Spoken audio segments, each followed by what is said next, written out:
Morning guys, grocery day tayo. Grocery day. Ganda ng weather. Maaraw.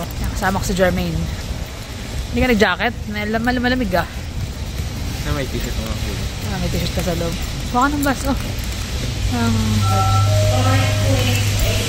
Plus 7 ngayon. So hindi siya ganun kalamig. Sakto yung lamig at saka hindi mainit.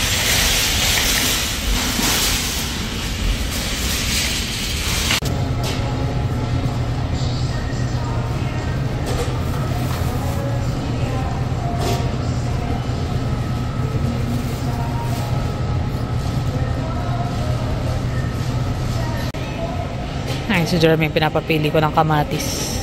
Ay, nag-grocery kami, pinapatulong ko siya. Tsaka si Jonas. Para matuto sila paano pumili ng maganda.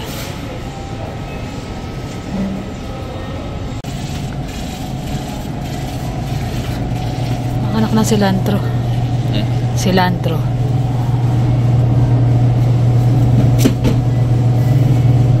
Para sa biryani. Nabitin siya last time sa biryani. Nabitin ka ba? Makabili ng basmati, paalala mo. Luto ulit tayo.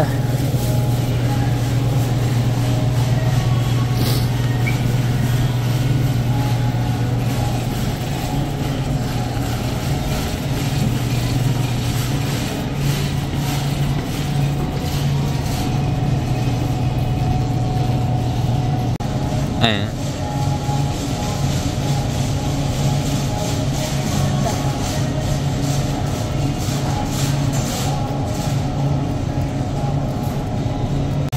Mura ang asparagus ngayon, $2.99 per pound. Last time nasa 6 yan eh. Ngayon nabang ako pagka nasa $2.99 or $3, okay lang.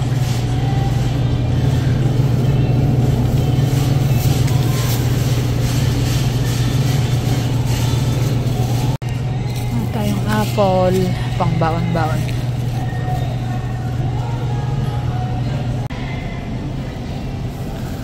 Tapos patatas.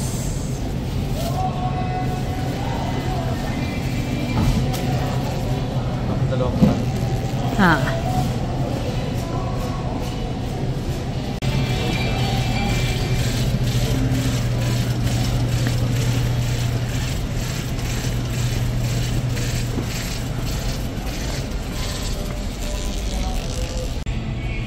$1.79 lang din yung gata ngayon. So kuha tayo.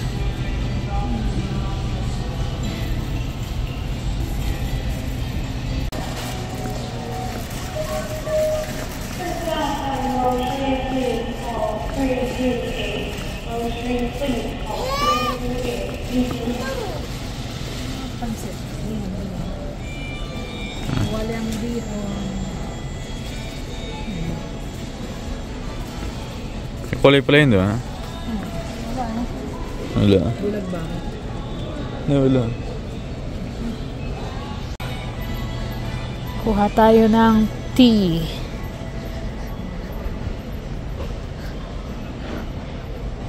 Masarap yung nakuha ko last time na yung peach mango.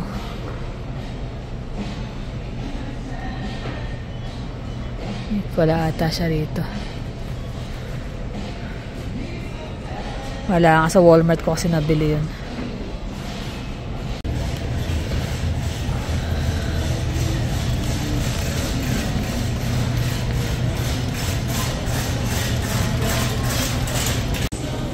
Pila na.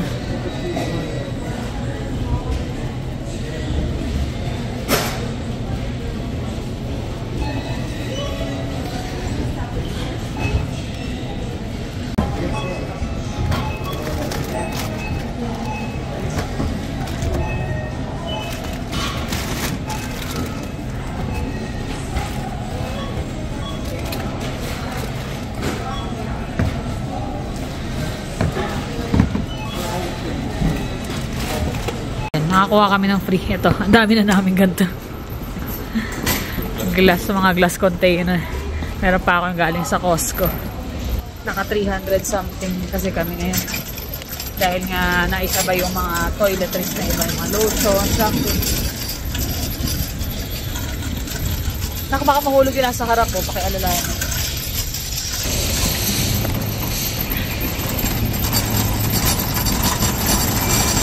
Susi na sa'yo, di ba? May pasok to ngayon eh. Kaya mag-isan lang uuwi mamaya. Kaya yung iba iiwan ko na sa sasakyan yung ibang mabibigat. Medyo malampalaya ngayon ah. Wala kasi superstore eh.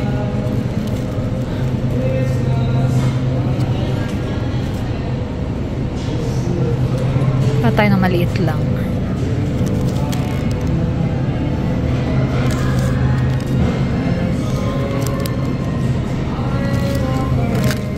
May panggulay ng ngalan din. Maganda sarap siya, parang atsara ang dating eh. Ang palaya. Saka na sa Jermaine, saglit lang ako rito sa Seafood City. Yung mga kulang lang namin na hindi nabili. Chicken thigh, boneless. 5 pounds. Someone's getting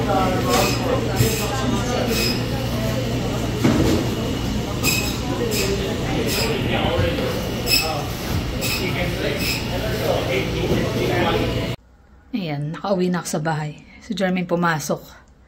So ayan, sinamahan na talaga niya ako mamili, which is mas okay kasi mas madali. Kaya lang mahirap ngayon pagbaba. So ang ginawa ko, sabi ko sa kanila, nilagay namin sa isang malaking bag yung mga mabibigat, yung mga delata, yung mga toyo, lahat ng mga panimpla na hindi okay lang iwanan sa sasakyan. Sabi ko, mami, yan lang iakit ni kuya niya. Pati yung libre namin na glass container, tsaka yung Ensure na binili ko kay Habi. Isang box yun. Bigat. Sabi ko sila na magdala. Yung Ensure naman okay lang sa labas yan kasi nasa ano lang din naman yan eh. Nasa shelf din naman nakalagay. Lagay ko ng mga karne. May konting salo-salo kami sa Sabado. Advanced birthday celebration. Tapos ito yung iba. So yan, ito yung mga napamili. Iba nasa bag, tapos iba nasa likod pa ng sasakyan. Sila na bahala mag-ayos din na for dry goods lang naman yun. So ito bumili ko ng chow mein. Sa Sabado, baka magluto din ako yan. So wala pa ako sure kung anong mga lutuin ko. Mayroon ako nasa isip na ilan na gagawin. Sa itlog, wala yung tray na binibili ko. Nagkaubusan ata. Tapos, sliced cheese para sa burger. Nor cubes, beef at saka pork. Tofu. Ito usual na ginagawa ko na tofu na may mushroom. Tsaka onion, green onion. Gagawin ko sa Saturday. So, 3 binili ko. Hindi naman ganun karami bisita, ilan lang. Tapos, yogurt.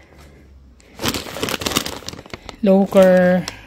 Ito yung waferettes. Masarap to eh. Cheese bar. Jack and Jill. Ito pinabiling Jermaine. Chitato. Ding Dong. Lace na classic. Tapos, cabbage. Bok choy. Okra. Walang maganda sa Superstore kaya sa Seafood City na ako kumuha. Ampalaya. Makagawa ng ginisang ampalaya. Mahal eh, 658, 3. Tapos yung isa gagawin kong ensalada style. Peppers na green, isa lang kinuha ko. Pang fish fillet lang. Tapos, gatas. Oil pang prito sa Shanghai. Kasi ito, meron akong 100 pieces na order sa Saturday. Tapos yung 50 pieces para sa amin. Sa handa din yan. Tapos brown sugar. Baka gumawa ko ng biko. Hindi ko alam pero binili ko lang siya. Tapos bumili na rin ako ng sa TNT. Para mamaya lulutuin ko yung ulam nila mamaya gabi. Tapos ito pang baon nila bukas. Ito yung tinapay. Flax and quinoa. Tapos bumili ko ng debona milkfish. Salmon. Tapos hipon. Saka bumili ko ng tuna. Ganda ng tuna nila eh. Nasa Seafood City. Ano siya eh. Parang 12 something per pound. So itong nakuha ko, 2 malaking slice na ganyang kakapal.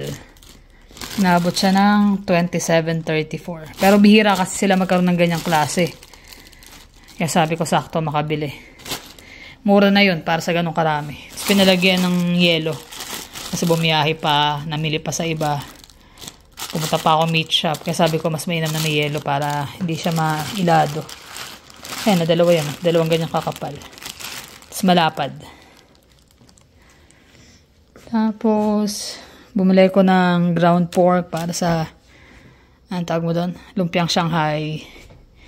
Boneless na chicken thigh. Chicken drumstick. Pork shoulder at saka pork belly. Gagawin ko itong sibuchon. Pang Saturday din. Tapos, bumili ko ng konting apple, peras, orange, cilantro. So, gagawa na ako ng maraming biryani kasi nabitin si Jermaine last time. Kaya tatawa-tawa eh. Kasi may natira konting kanin, tapos isang laman lang. Naghati pa sila ng daddy niya. Tayo one day na hindi ako nagluto. Sabi lang, dami tira dyan, lutuin na lang. O, dami namin tira-tira kung anik-anik. Tapos, celery, green onion, hindi masyadong maganda. Pero pwede na, pang ilang araw lang naman. Pang Saturday lang naman yan eh. Asparagus, talong, kamatis. Ito, hindi ko na tinanggal. Sibuyas na pula, patatas, carrots, cucumber at saka onion. Yung onion nila maliliit. Ganyan lang ata kalalaki. Pero mura, 1 something lang. So, kinuha ko na rin. Ayan. Tanggal na akong jacket. Sobrang init. Kanina malamig kasi maaga pa. Ngayon tanghali, trick na trick yung araw. Maano yung hangin, medyo malamig. Pero pag naka-jacket ka, papawisan ka talaga. So, ayan. Mag-ayos na ako ng grocery. Para pagdating ni Habi, chill-chill na lang kami. Ayun, oh. Kadarating lang. Nagbubukas na ng package, oh. Inabangan. Hindi ko rin binabantayan eh. Kangina pa ako tingin ng tingin. Kangina ka pa tingin ng tingin? Oo. Talaga? Tumingin ka sa akin. Tut mo. Pag nagsisinungaling ka, alam mo eh. Baka nagsisinungaling pa ako sa'yo? Ikaw talaga, nagsisinungaling sinasabi mo dyan. Wait ako. Ikaw yun. Ikaw yung sinungaling. Pinakalkal niya yung napagbintangan pa ako eh. Halina na naman. Yung nasa email nung Hindi ko nahanap ko sa insurance. Insurance, oo. Goy. Bilisan mo na, nangangalay na ako eh. Kaya ang Hindi ko alam ano ba yan. Wala ang daming balot. Wala kasing box to eh. Kaya mas mura siya kaysa doon sa may box. Yung may pakpak. Oo. Mukhang... Ano to eh, yung World of Warcraft na figure. May mga nagbibigay. Kasi mas mura ata ng $20. Hindi, 150 pag Pag bago. Bago rin naman to eh. Dapat walang box. Walang box. Magkano difference? 57 lang to eh. Nasa 100. Bumili ko ng merienda eh. Yan. Ano yung merienda natin? Mas subscribe pa ako sa merienda eh. Yun, Coco. Tsaka Yum Burger. Coco Yum Burger. Yum Burger. Naantok na ka ako. Nakantok ka agad. Merienda ka na muna. Para busog na. Nakabili rin ako ng tuna eh. Anong tuna? Yung yellowfin tuna. Oh? Hindi nga lang siya kasing ganda na quality ng mga pero good enough. Good enough. Good enough. Minsan. 12 something per pound bumili ko. Minsan, bihira magkaroon ng ganun sa sa Seafood City. So, ayan yun Lalagyan na lang niya ng pakpak. Pakpak yan. At malamang pipinturahan pa rin niya yan. Hindi, sobrang light ng kulay niya. Dark yan eh. Ba't parang loose yung sa balikat? Ganun ba talaga yan? Hindi. Tigas na eh. So, ayan. Ito na guys yung tuna na nabili ko kanina. Tuna steak para siyang steak ng lapad niya. Tuna steak nga. Siyempre, partner ng munggo tsaka itong sausawan. Sarap niyan. Nakakamiss yan. Hira lang yung tuna talaga dito eh. Laki yun, tingnan. Laki. Dalawang ganyan nabili ko. Yung isa ata niya. Si Jermaine kakain din. Si Jonas daw busog pa eh. Kumain ng Jollibee. Ayun Nakakain at lahat Hindi na namin nadagdagan yung vlog kahapon after ng grocery at naghapunan. Nanood na kasi kami. Nood. By the way, ano pala, maraming salamat dun sa mga nagdasal para kay Ninya. Sa lahat ng prayers na laking tulong yun. Sinabi rin namin kasi na nakamusta rin namin siya eh. Salamat din daw. Natutuwa. Medyo ano na siya, nakakabalik-balik na kasi kailangan daw bumalik dahil yung mga bata nga at saka yung negosyo nila. Hindi kailangan talaga, busy eh. May bridal shower nga kaagad eh. Sabi ko nga, dapat kahit papaano, di ba may ano siya, may konting vlog man lang. Sabi niya, kuya, hindi ko na maasikaso basta-basta. Hindi na talaga niya malugaran eh. Tapos si Jet din, busy rin. Kaya ganun. Maraming salamat sa mga inyong prayers at mga panalangin, lalo na sa mga sumusuporta sa kanya na nanonood din sa amin. Mga gusto maka-update. Kaya nga pati si Mami, hindi na rin niya na iba-vlog kasi nga wala na talagang time mag-vlog. Pero yung mga advice ng mga aming subscriber tungkol doon sa mga negative na mga nambabash or yung mga tao na mga nagsasalita against us. Totoo yun. Kasi habang tumatanda kayo, natututo kayo na lalaman nyo, tsaka nakikilala nyo kung anong klaseng tao yung mga nagiging kaharap nyo o kahit hindi nyo kakilala, ganun yung mga masasabi sa inyo. Kasi ganun ang buhay eh. Tsaka hindi, habang tumatanda ka, natututo ka na baliwalain na yung mga negative. Mas iniisip mo yung positive. Happiness mo. Tsaka happiness ng family. Happiness ng family, ganyan. Tsaka, syempre, yung positivity do sa sarili mo, nagpo-progress ng buhay mo eh.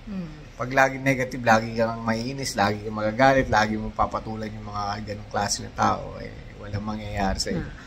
Kasi sa mundo, talaga kailangan maging natural ka. Pag plastic ka, malalaman din nila eh. Mararamdaman din ng mga nanonood sa iyo, yung mga subscriber, o mga kaibigan, o mga kakilala mo. Alam nila kung plastic ka or puro pakitang tao lang yung sinasabi mo. Tsaka mas maganda ganyan na vlog mo na raw vlog.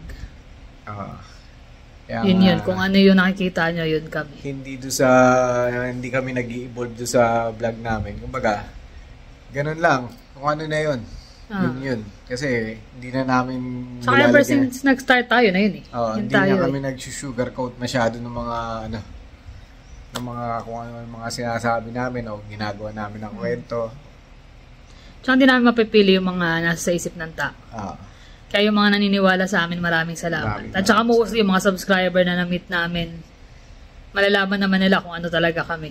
Hindi lang namin malugaran yung mga ibang mga subscriber namin na gustong makapag-meet, ganyan, or makadalaw. Pero kung kayo man gusto nyo kaming puntahan or open lalo naman pag kami. Weekend, nandito lang naman kami sa bahay. Bihirang-bihira na kami umalis, lalo na pag winter. Lalo ngayon mag-winter. Sa bahay lang. Pagpasensya nyo na kung di na namin kayo napasyalan kasi talagang busy din. Pag wala naman trabaho, pahinga lang talaga. Kaya maraming naman, tumatanda na kami. Minsan, pahipahinga din. Sakit nga ang likod ko eh. Sakit daw ng likod niya. Talaga. Talaga, exercise yan. Parang exercise. Ay, naka. Kami simpleng ano lang kami, basta may masarap na nakakain. Happy na kami na rin. Kagaya ng pinapanood namin kagabi. Gulat na gulat siya. Puro kami panonood. Gulat na gulat siya. Panoorin niyo yun. Ano yan? Salem's Lot. Salem's Lot. Pero yung At saka yung series na From. Yeah. So dami namin napapanood. Maganda yan. Mga horror. Kaya nanonood kami gano'n, pero pag kayo magmo-morning ako, sinasabi ko sa kanya, wag mo na manood yan, mahirap na. Tsaka kasi palakas talaga yung... Hindi naman sa natatakot, kaya lang alam mo yung hanggat maaari, wag na. Kasi talagang pag nanayo yung balahibo mo, wala eh. Kwento mo yung mga nangyayari dun sa... Ang dami. Lately sunod-sunod. Yung freezer malaking freezer, walk-in freezer. So yun, pag binuksan mo yon at sumara yung pinto, may pressure siya, hindi mo kagad mabubuksan. Antay ka ng ilang segundo bago siya mag-open. Ilang beses na? 3 times. Open, close, 3 beses or 2 beses. Na ganyan lang kalalaki yung bukas. Parang ginawang pintuan na regular yun. Regular na pinto. Talaga yung balahibo ko, nananayo eh. Tapos nagasabit ako ng food temp, sulat ako ba, end ng shift, sulat mo yung food temperature eh. Katalikod ako eh. Nakatay ko bumukas yung freezer eh. Pagtingin ko, sumara bumukas na, takbo talaga ako. Sabi ko nga sa kanya, video niya eh. Sabi ko, maiisip ko pa ba i-video yun? Natapos di lang naman ako, ilan na kaming nakaano nun. Nung una, parang duda sila ay maniwala. Nung nakita nila eh, oo nga te, tama, meron nga. Sila kasi, siya kasi na malakas pakiramdam niya doon. Tapos, yung mga kasama niya, yung pati yung Ukrainian, hindi naniniwala yun, di ba? Pero, tako talaga eh. Bilis matapos maghugas eh. Nauhuli siya Tapos yung isa naming katrabaho din sa morning, sabi niya, wala naman, tagal ko na rito.